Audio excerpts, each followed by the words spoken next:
एक बार नारद जी समस्त तीर्थों का भ्रमण करने के लिए गए। नारद जी कहाँ कहाँ गए? पुष्करम चा प्रयागम चा काशीम गोदावरीम तथा हरिक्षेत्रम कुरुक्षेत्रम श्रीरंगम सेतुबंधनम।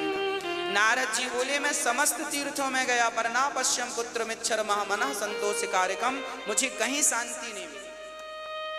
नारद जी सारा संसार, एक बार नारद जी आ गए आपके यहाँ, वृंदावन भी आए और हैदराबाद भी गए। नारद जी काहे को गए? शांति देखने गए। शांति कहाँ है? आपके घरों में शांति है मैया जी? है? एक मैया बोली गुरुजी जब से हमने कथा सुननी शुरू की तब से बहुत शांति है। हमने कहा कथा शांति ही देती है। भागवत जी चित्त को शांत करती है, हृदय को शुद्ध करती है और घर में शांति का वातावरण उत्पन्न करने वाली भागवत जी हैं। नारद जी बोले मुझे कहीं शांति नजर नहीं आई। क्या नजर आया फिर? बोले तरुणी प्रभुता गे है। घर में नई नई बहुओं की चल रही है, सासू माँ की कोई पूछ ही नहीं। नारद जी कह रहे हैं या हम नहीं कह रहे हैं? नारद जी कहते हैं सासू माँ की कोई पूछ नहीं है। अच्छा सासू माँ की पूछ है कि नहीं? मैया आपकी पूछ है? हाँ, हनुमान जी की तो पूछ थी, आपकी है कि नहीं? राम जाने है पूछ है। सारा झगड़ा इस पूछ का ही है। महाराज जी हमें पूछा नहीं, महाराज जी हमें बैठने को भी नहीं पूछा, महाराज जी हमें चाय को भी नहीं पूछा। झगड़ा किस बात का है? बहू कहती है सास ने फटी साड़ी को नहीं पूछा, तो सास कहती है तुमने कब पूछा हमसे खाने को। सारे घरों में झगड़ा किस बात का है? पूंछ का। इसलिए हनुमान जी लंका गए थे तो अपनी इस पूंछ में आग लगवा के आए थे।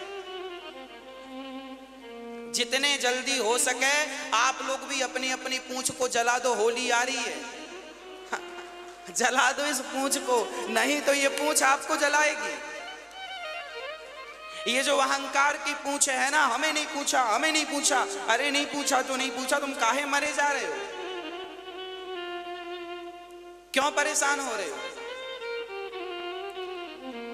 अपनी अहंकार की पूंछ को जलाकर भस्म कर दो, तब शांति मिलेगी। कोई पूछे ना पूछे, मेरी माँ आप लोगों ने अपने चाबी दूसरों को दे रखी है। प्रॉब्लम यहां आप बहिर्मुखी हो। देखना दो बातें हैं। एक व्यक्ति वो है जो बहिर्मुखी है। बहिर्मुखी किसे कहते हैं? जो बाहर ज्यादा देखता हो। एक व्यक्ति वो होता है जो अंतर्मुखी होता है। बाहिर्मुखी वाला व्यक्ति ऐसा होता है, आपने हमें गाली दी हमें बुरा लग जाएगा, हमें फलाने ने गाली दी। ये बाहिर्मुखी आदमी है। स्त्री और पुरुष दोनों को बोल रहा हूं। आप बहिर्मुखी हैं तो सास की बात बुरी लगेगी, बहू की, जेठानी की, देवरानी की, पड़ोसी की, पड़ोसन की, सबकी बात बुरी लग सकती है। हमें पूछा नहीं क्योंकि आप बहिर्मुखी, आप बाहर के व्यवहार को देख रहे हैं। जबकि अंतर्मुखी कौन है?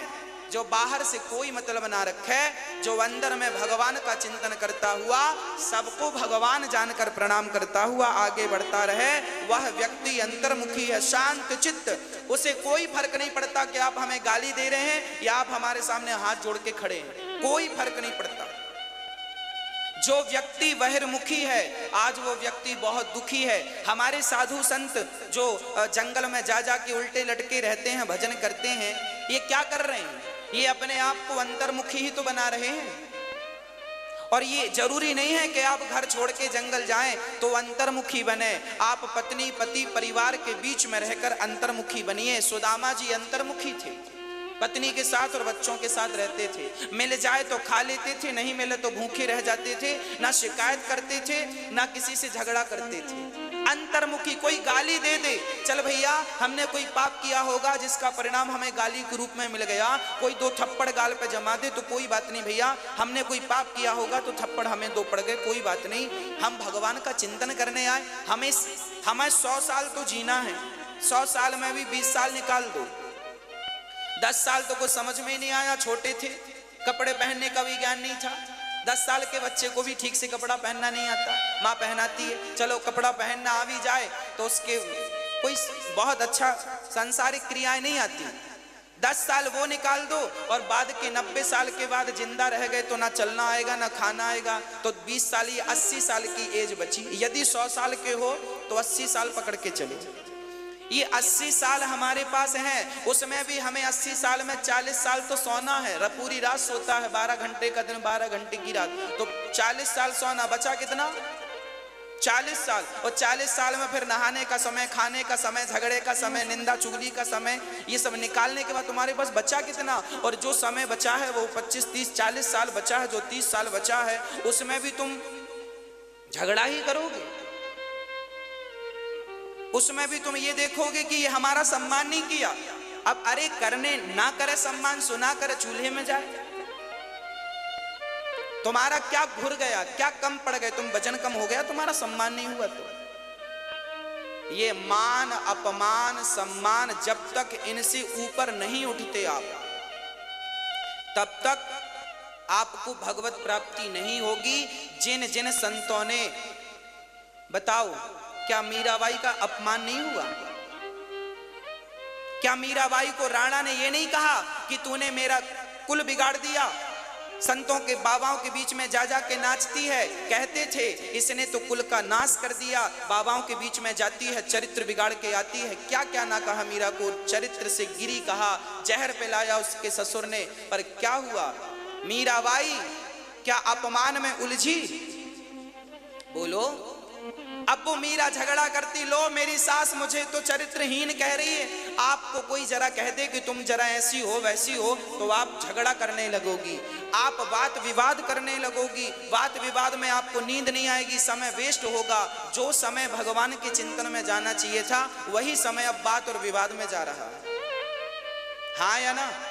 नुकसान किसका है? आप हमें गाली दे के आगे बढ़ जाएंगे, पर हम रात भर सोचते रहेंगे फलाने ने गाली दी गाली दी। आप तो आराम से सो रहे हैं, हम सोच रहे हैं, क्योंकि हम बहिर्मुखी हैं, क्योंकि हम बहिर्मुखी हैं। मीरा को गालियां दी लोगों ने, जलील किया, पर मीरा ने जानती थी इनसे झगड़ा करके क्या करेंगे, इनके मुंह क्या लगे। वो इस मान अपमान से ऊपर उठ चुकी थी।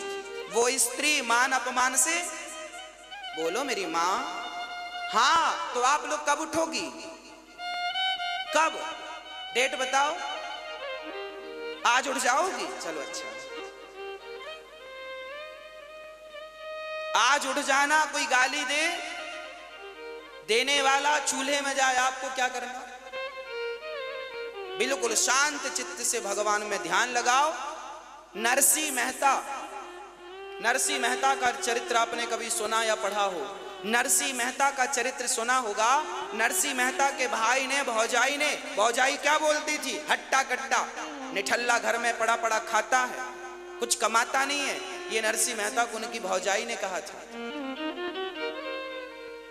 अपमान किसे नहीं सहना पड़ा? क्या ध्रुव जी को अपमान नहीं ध्रुव जी की माँ सुरुचि माँ हाथ पकड़ के समाज के बीच में गिरा दिया, जा तू इस गोद में, अपने बाप की गोद में बैठने का अधिकारी नहीं है, जा।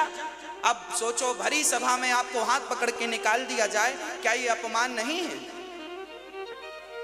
आप लोग यहाँ तो 500 लोग बैठे हैं, 1000 लोग बैठे हैं, उस सभा में लाखों लोग बैठे थे जहां ध्रुव जी का हाथ पकड़ के नीचे गिराया गया था। उनकी सौतेली माँ ने गिराया, पर धन्य है ध्रुव जी। उनकी माँ के पास जब वो गए कि माँ मेरा अपमान कर दिया माँ ने, तो मान अपमान उनकी सुनी थी। माँ ने समझाया, बेटा मान अपमान त्याग दे, कोई तेरा अपमान नहीं करता, कोई तेरा सम्मान नहीं करता। जा मान अपमान का त्याग करके मन भगवान में लगा, और जब मान अपमान से मन को हटाकर भगवान में मन लगाया तो उन्हें भगवान प्राप्ति होगी। भगवान और झगड़ा करो, तुमने हमारा अपमान किया, हमारे बेटे का, हम भी तुम्हारा करेंगे, फिर करो झगड़ा, इसी में समय गुजरेगा, कोर्ट कचहरी भी जाना। तो ये करने आए हो क्या? बाहिर्मुखी बनोगे तो बहुत झगड़े हैं। बाहिर्मुखी इंसान कभी हंसता नहीं है, बाहिर्मुखी इंसान कभी ठहाका नहीं लगाता, हमेशा ही रोता रहता। बाहिर्मुखी है ना, बाहर की तरफ देखता। अंतर्मुखी बनो। क्या बनो? अंतर्मुखी बनो। बाहर की तरफ देखने ही नहीं। अपमान हो रहा है, सम्मान, गुण दोष दृशिर दोषा, गुण दोष दोनों ही ठीक नहीं है। आप हमारी ज्यादा प्रशंसा करें वो भी अच्छा नहीं है, और आप हमारी ज्यादा निंदा, देखो आप हमारी निंदा करोगे तो भी हमें लगेगा लो हमारी निंदा कर रहे हैं, तो हम आप हमारी निंदा करोगे तो फिर हम आप में ही उलझ जाएंगे, आपको सफाई देने लग जाएंगे, नहीं भाई ये नहीं ये नहीं ये नहीं ये नहीं, समय वेस्ट हो जाएगा। और आप हमारी प्रशंसा करोगे तो भी हम उलझ जाएंगे, भाई आप हमें अच्छा कह रहे हैं, हम भी सुनने लगेंगे बैठ के। तो प्रशंसा और निंदा, स्तुति और आलोचना दोनों ही बंधन है। ना तो स्तुति में उलझना, ना तो आलोचना में उलझना, इन दोनों से आपको ऊपर उठना है। बोलो मेरी मां उठोगी? इन दोनों से ऊपर उठना। यही जब आप इन दोनों से ऊपर उठ जाएंगे ना, तब ये जो तुम्हारा मनुष्य तन है ना, फिर जीने का मजा है। अभी कहां मजा है? अभी आदमी जिंदगी जी नहीं रहा है, अभी तो रो रो के गुजार रहा। महाराज जी चल रही है, गुजर रही है। कोई आनंद मिला आपको जीवन में? पूरी जिंदगी रो रो के मर जाओगे। क्यों मर जाओगे? क्योंकि तुम बहिर्मुखी थे, बहिर्मुखी हो और बहिर्मुखी मरोगे। अंतर्मुखी होके मरोगे ना, तो मरना भी उत्सव बन जाएगा। जीना और मरना दोनों आनंददायक हैं, पर उनके लिए जो